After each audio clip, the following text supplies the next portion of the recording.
Yes please. ಎಲ್ರಿಗೂ ನಮಸ್ಕಾರ. ವೇದಿಕೆಯಲ್ಲಿ ಉಪಸ್ಥಿತರಿರುವ ಸ್ವಾಮೀಜಿಯವರ ಪಾದಾರವಿಂದಗಳಲ್ಲಿ ನಮಿಸುತ್ತಾ, ನಾನು ಡಾಕ್ಟರ್ ಸೌಮ್ಯಮಣಿ ಅಂತ ಗೈನಕಾಲಜಿಸ್ಟು. 28 ವರ್ಷಗಳಿಂದ ಹಾಸನದಲ್ಲಿ ಪ್ರಾಕ್ಟೀಸ್ ಮಾಡ್ತಾ ಇದ್ದೀನಿ. ಕಳೆದ ವಾರ ನನಗೆ ಡೈರೆಕ್ಟಾಗಿ ಪರಿಚಯ ಇಲ್ಲ ಭಾವನಾ ಅವರು. ಉದಯ್ ಮುಖಾಂತರ ನನಗೆ ಒಂದು ಫೋನ್ ಮಾಡಿ ಈ ಥರ ಒಂದು ಓಮನಸೆ ಕಾರ್ಯಕ್ರಮ ಮಾಡ್ತಾ ಇದ್ದೀನಿ ಬನ್ನಿ ಅಂತ ಹೇಳಿದಾಗ, ನಾನು ಪೇಷಂಟ್ ನೋಡ್ತಾ ಬ್ಯುಸಿ ಇದ್ದೆ. ಈ ಒಂದು ಕಾರ್ಯಕ್ರಮದ ಉದ್ದ ಅಗಲ ಒಂದು ಮಹತ್ವ ನನಗೆ ಗೊತ್ತಿರಲಿಲ್ಲ. ಆಯ್ತು ಮೇಡಮ್ ಬರ್ತೀನಿ ಅಂತ ಹೇಳ್ಬಿಟ್ಟು ಫೋನ್ ಇಟ್ಬಿಟ್ಟೆ. ಆಮೇಲೆ ನಾನು ಮತ್ತೆ ಹೋಗಿದ್ದೆ. ಇವತ್ತು ಉದಯ್ ಅವ್ರ ಸ್ಟೇಟಸ್ ನೋಡ್ಬೇಕಾದ್ರೆ ಬೆಳಗ್ಗೆ ಓಮನಸೆ ಕಾರ್ಯಕ್ರಮ ನನ್ನನ್ನು ಕೈ ಬೀಸಿ ಕರೀತು ಅಂತ ಅನ್ಸುತ್ತೆ. ನಾನು ನನ್ನ ಆಪರೇಷನ್ನ ರೀಶೆಡ್ಯೂಲ್ ಮಾಡಿ OPD ಕ್ಲೋಸ್ ಮಾಡಿ ರೋಡಲ್ಲಿ ಬರ್ಬೇಕಾದ್ರೂ ಇಷ್ಟೊಂದು ಕೆಲಸ ಬಿಟ್ಟು ಈ ಕಾರ್ಯಕ್ರಮಕ್ಕೆ ಬರ್ತಿದ್ದೀನಲ್ಲ ಅಂತ ಒಂಥರ ಅರ್ಧ ಮನಸ್ಸಿನಲ್ಲೇ ಬಂದೆ. ಆದರೆ ಇಲ್ಲಿಗೆ ಬಂದ್ಮೇಲೆ ನನ್ಗೆ ಅನಿಸಿದ್ದು, ನನ್ನ ಒಂದು ಜೀವನದಲ್ಲಿ ಇದು ತುಂಬಾ ಮಹತ್ತರವಾದ ದಿನ ಮತ್ತು ಒಂದು ಸಾರ್ಥಕ ಭಾವನೆಯನ್ನು ತಂದುಕೊಡ್ತೀನಿ ಅಂತ ಅನಿಸ್ತಾ ಇದೆ. ಈ ಒಂದು ಸಾಹಿತ್ಯ ಲೋಕದ ದಿಗ್ಗಜರ ಒಂದು ಮಾತಿನ ಅನುಭವವನ್ನು ಕೇಳ್ತಾ ನಾನು ಸಹ ಒಂದು ಸಾಹಿತ್ಯ ಲೋಕಕ್ಕೆ ಹತ್ರ ಆದೆ, ಬರೀಲಿಕ್ಕಲ್ಲ ಓದ್ಲಿಕ್ಕೆ. ಇಲ್ಲ, ಇವಾಗ ನೀವು ನನ್ನ ಹತ್ರ ಒಪ್ಕೊಂಡಿದ್ದೀರಿ. ಒಂದು ಡಾಕ್ಟರ್ಸ್ ಕಾಲಮ್ ಅಂತ ಓಮನ್ಸಿನಲ್ಲೇ ಬರೀತೀನಿ ಅಂತ ಹೇಳಿ ನಿಮ್ಮ ಮಾತಾಗಿದೆ. ಅಂಡ್ ಆಲ್ಸೋ ಇವರು ಗೈನಕಾಲಜಿಸ್ಟ್ ಅವ್ರು ಹೇಳಿದಾಗೆ ಹೆರಿಗೆಗಳು ಜಾಸ್ತಿ ಇರ್ತವೆ, ಪರವಾಗಿಲ್ಲ ಇಲ್ಲಿ ಒಂದು ಓಮನ್ಸೆ ಹೆರಿಗೆ ನೀವೇ ಮಾಡಿಸಿದ್ದೀರಿ. ಹಾಗೆ ಕಳೆದ ಒಂದು ವರ್ಷ ಇನ್ನೂ ಆಗಿಲ್ಲ ಹಾಯ್ ಬೆಂಗಳೂರಲ್ಲಿ ನನಗೆ ಇನ್ನೊಂದು ಹೇಳ್ಬೇಕು ಅಂತ ಹೇಳಿದ್ರೆ, ನನ್ನ ಒಂದು ವೃತ್ತಿಗೆ ಸಂಬಂಧಪಟ್ಟಂಗೆ ಓದ್ತಿದ್ದೆ ಹೊರತು ಪೇಪರ್ಗಳನ್ನೆಲ್ಲ ನಾನು ಅಷ್ಟು ಓದ್ತಾ ಇರ್ಲಿಲ್ಲ. ಆದ್ರೆ ನಾನು ತುಂಬಾ ಚಿಕ್ಕವಳಿದ್ದಾಗಿ ನಾನು ಹಾಯ್ ಬೆಂಗಳೂರು ತುಂಬಾ ಓದ್ತಿದ್ದೆ. ಯಾಕೆಂದ್ರೆ ಪ್ರತಿ ವಾರ ಕಾಯ್ತಾ ಇದ್ದೆ. ಅದರಲ್ಲಿ ಅಂಕಣ ಅಂತ ಒಂದು ಬರ್ತಾ ಇತ್ತು ಕಾಲಮು, ಅದನ್ನ ಓದಲಿಕ್ಕೆ ನಾನು ಕಾಯ್ತಾ ಇದ್ದೆ. ಯಾಕೆ ಅಂತ ಹೇಳಿದ್ರೆ ರವಿ ಬೆಳಗೆರೆಯವರ ಒಂದು ಕ್ರಾಂತಿಕಾರಿ ಸಂದೇಶ ಪ್ರತಿಯೊಬ್ಬರ ಜೀವನದಲ್ಲೂ ಸಹ ಒಂದು ಬದಲಾವಣೆಯನ್ನು ತರ್ತಾ ಇದೆ ಅಂತ ನನ್ಗೆ ಇವತ್ತಿಗೂ ಅನ್ನಿಸ್ತಾ ಇದೆ. ಹಾಗೆ ಹೇಳ್ಬೇಕು ಅಂತ ಹೇಳಿದ್ರೆ, ಕಳೆದ ವರ್ಷ ಇನ್ನೂ ಒಂದು ವರ್ಷ ಆಗಿಲ್ಲ, ನನ್ನ ಬಗ್ಗೆ ಹಾಯ್ ಬೆಂಗಳೂರಲ್ಲಿ ಒಂದು ಅರ್ಧ ಪುಟದಷ್ಟು ವಿಷಯವನ್ನ ಬರೆದು ನನ್ನ ಬಗ್ಗೆ ನನ್ನ ಸಾಧನೆಗಳನ್ನ ಹೋಗಿ ಸ್ವಲ್ಪ ಜಾಸ್ತಿನೇ ಹೇಳಿದ್ರು ಅಂತ ಅನ್ಸುತ್ತೆ. ಆ ಕಾಲಮನ್ನ ನಾನು ನೋಡಿದಾಗ ನನಗೆ ತುಸು ಖುಷಿ ಆದ್ರೂ ಸಹ, ಆದ್ರೆ ನನ್ನ ಹಿಂದೆ ಎಚ್ಚರಿಸಿಕೆ ಏನಂತ ಹೇಳಿದ್ರೆ, ನನ್ನ ಒಂದು ಜವಾಬ್ದಾರಿಯನ್ನ ಅದು ಇಮ್ಮಡಿಗೊಳಿಸ್ತು. ಹಾಗೆ ನನಗೆ ನಾನು ಇನ್ನೂ ಹೆಚ್ಚು ಸಹ ಸಮಾಜ ಸೇವೆಯಲ್ಲಿ ನನ್ನನ್ನು ನಾನು ತೊಡಗಿಸ್ಕೊಳ್ಬೇಕು ಅಂತ ಪ್ರೇರೇಪಿಸ್ತು. Thank you madam. ಹಾಗೆ ಸ್ವಾಮೀಜಿ ಅವರು ಕೇಳಿದಾಗೆ, ಈಗ ನಮ್ಮ ಮುಂದೆ ಇರುವ ಸವಾಲ್ ಅಂತ ಹೇಳಿದ್ರೆ ಜೆನ್ಜಿ ಜನರೇಷನ್. ಭಾವನಾ ಅವರು ಅವರ ಒಂದು ಬರವಣಿಗೆಯ ಮುಖಾಂತರ ಆ ಒಂದು ಜನರೇಷನ್ ಭಾವನೆಗಳನ್ನ ಅವರು ಹಿಡಿದಿಟ್ಟು ಮತ್ತೆ ಒಂದು ಮರುಸೃಷ್ಟಿ ಸಮಾಜವನ್ನ ಮಾಡಬೇಕು. ಆ ಮುಖಾಂತರ ಮುಂದಿನ ಪೀಳಿಗೆಗೆ ಒಂದು ಉತ್ತಮ ಭವಿಷ್ಯವನ್ನು ಕೊಡ್ಲಿ ಅಂತ ಆಶಿಸುತ್ತಾ ನನ್ನ ಈ ಕಾರ್ಯಕ್ರಮಕ್ಕೆ ಆಹ್ವಾನಿಸಿದ್ದಕ್ಕೆ ತುಂಬ ಧನ್ಯವಾದ. ನಮ್ಮ ಮನೇಲೆ ಒಂದು ಜನ್ಜಿ ಮಗು ಓಡಾಡ್ತಾ ಇದೆ. ಸೊ ಆ ಜನ್ಜಿ ಮಗುನ ಆ ಪಲ್ಸ್ನ ಅರ್ಥ ಮಾಡಿಕೊಂಡು ನಾನು ನೀವು ರವಿ ಸರ್ ಹೇಳ್ದ ಹಾಗೆ ನೀವು ಹೇಳ್ದ ಹಾಗೆ ಅದಕ್ಕೆ ಸೂಕ್ತವಾಗಿ ಹೇಗೆ ನಮ್ಮ ಕಾಲದಲ್ಲಿ ನಮ್ಮ ತಂದೆ ತಾಯಿಯಂದಿರು ನಮ್ಗೆ ಹೇಗೆ ತಿದ್ದಿ ಹೇಳ್ತಾ ಇದ್ರು, ಆ ಕಾಲ ಹೋಗಿದೆ. ಅವ್ರಿಗೆ ಹೇಗೆ ಸೂಕ್ಷ್ಮವಾಗಿ ಹೇಳ್ಬೇಕೋ ಹಾಗೆ ಸೂಕ್ಷ್ಮವಾಗಿ ಹೇಳ್ಕೊಂಡು ಬರ್ತಾ ಇದ್ದೀನಿ.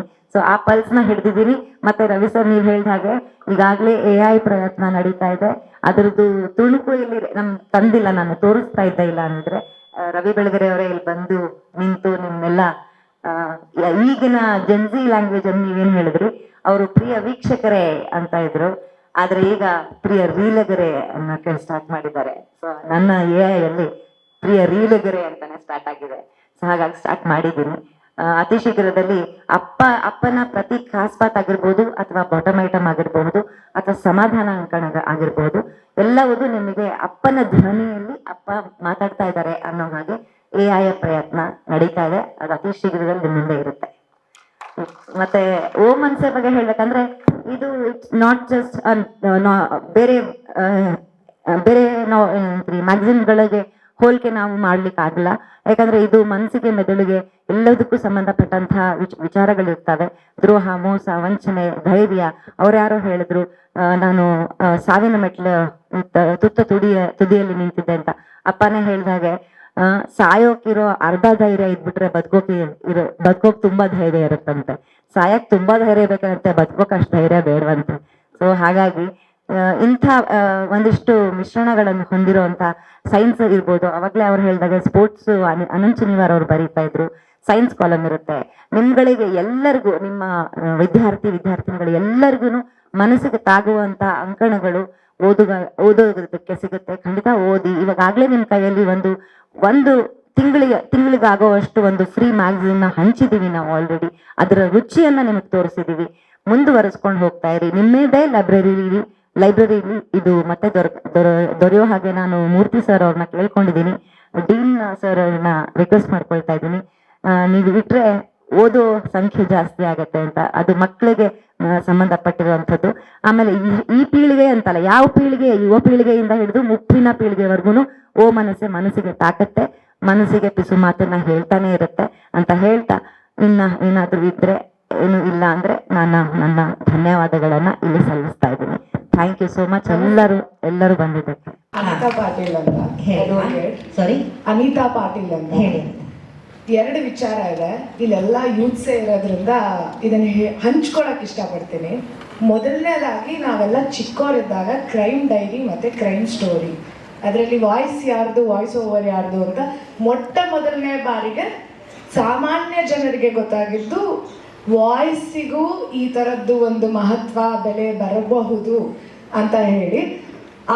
ಅದು ಒಂದರಲ್ಲಿ ನಾನು ರವಿ ಬೆಳಗೆ ಅವರ ಅಭಿಮಾನಿಯಾಗಿ ಅದು ನೋಡಬಾರ್ದು ಚಿಕ್ಕ ಮಕ್ಕಳು ಅಂತ ಪ್ರಾಹಿಬಿಟೆಡ್ ಅನ್ನೋ ಥರದಲ್ಲೂ ಆಯಿತು ನಂತರದಲ್ಲಿ. ಬಟ್ ಅದಾದ ಮೇಲೆ ಅದರ ಇನ್ಸ್ಪಿರೇಷನ್ ಇಂದ ಆಕಾಶವಾಣಿಗೆ ನನ್ನ ತಾಯಿ ಧ್ವನಿಯ ಮಹತ್ವಕ್ಕೆ ಅರಿತುಕೊಂಡು ಆಕಾಶವಾಣಿ ಸೇರಕ್ಕೆ ಪ್ರೇರಣೆ ಆದರು. ಎರಡನೇದಾಗಿ ನೀವು ಅದೇ ದಾರಿಯಲ್ಲಿ ಯಾಕೆ ಸಾಕ್ತಿದ್ದೀರಾ ಅಂದರೆ, ಬರವಣಿಗೆಯ ಮಹತ್ವನ ಎಷ್ಟು ಅಂತ ಈಗ ಆಧುನಿಕತೆಯಲ್ಲಿ ತಿಳಿಸಿ ಮತ್ತೆ ಬರೀರಿ ಅಂತ ಹೇಳಿ ಧ್ವನಿ ಹಾಗೂ ಬರವಣಿಗೆಗೆ ಇರ್ತಕ್ಕಂಥ ಮಹತ್ವನ ನನ್ನ ಬದುಕಲ್ಲಿ ನೀವು ಪರೋಕ್ಷವಾಗಿ ಪ್ರತ್ಯಕ್ಷವಾಗಿ ಅವಕಾಶ ಮಾಡಿಕೊಟ್ಟಿರೋದಕ್ಕೆ ಮೊದಲನೇದಾಗಿ ಧನ್ಯವಾದ. ಅದರ ಬಗ್ಗೆ ನೀವು ಜನತೆಗೆ ಓ ಮನಸ್ಸಿನಿಂದ ಮತ್ತೆ ಹಂಚ್ತಾ ಇದ್ದೀರಾ. ತಂತ್ರಜ್ಞಾನ ಪ್ರಪಂಚದಲ್ಲಿ ಓದೋದು ಕಷ್ಟನೇ ಇದ್ರೂ you are relaunching your magazine. All the very best. Thank you. ಇನ್ನೊಂದೇನು ಹೇಳಬೇಕು ಅಂದರೆ, ಸಾರಿ, ಎಕ್ಸೈಟ್ಮೆಂಟ್ ಅಲ್ಲಿ ಬರೆಯೋಕೆ ಅವಕಾಶ ಕೊಟ್ಟು ನೀವು ನನಗೆ ಉತ್ತೇಜನ ಕೊಟ್ಟಿರೋದಕ್ಕೆ ತುಂಬಾ ಚಿರಋಣಿ ಆಗಿರ್ತೀನಿ.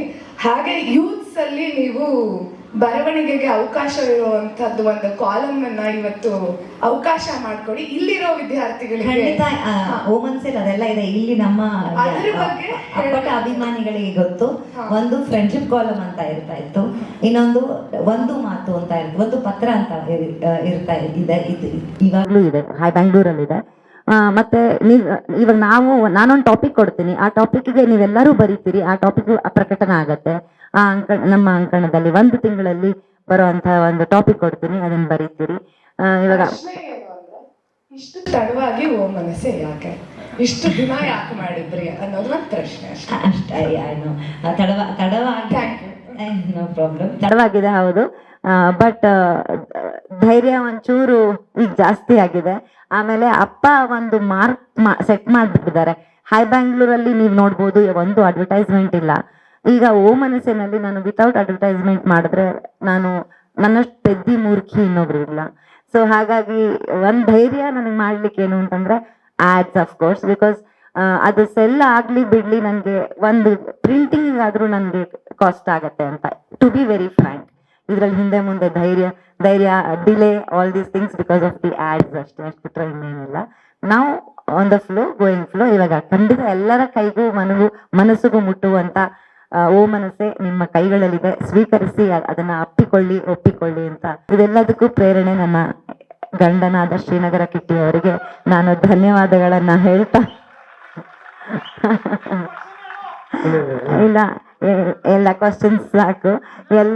ಎಲ್ಲದಕ್ಕೂ ಯಾವುದೇ ಒಂದು ಕೆಲಸ ಮಾಡ್ತೀನಿ ಅಂತಂದಾಗ ಬೇಡ ಅಂತ ಗಂಡಂದಿರು ಕೆಲವರು ಇದ್ದಾರೆ, ಅಥವಾ ಹಲವಾರು ಇದ್ದಾರೆ, ಅಥವಾ ಇಲ್ಲ. ನನ್ನ ಗಂಡ ಅದ್ರಲ್ಲಿ ಇಲ್ದೇ ಇರೋದ್ರಲ್ಲಿ ಒಬ್ರು. ಸೊ ಹಾಗಾಗಿ ನಾನು ಏನೇ ಕೆಲಸ ಮಾಡ್ತೀನಿ ಅಂದ್ರು ಮುನ್ನುಗ್ಗು ಮಾಡು ಅಂತ ಹೇಳ್ತಾನೆ.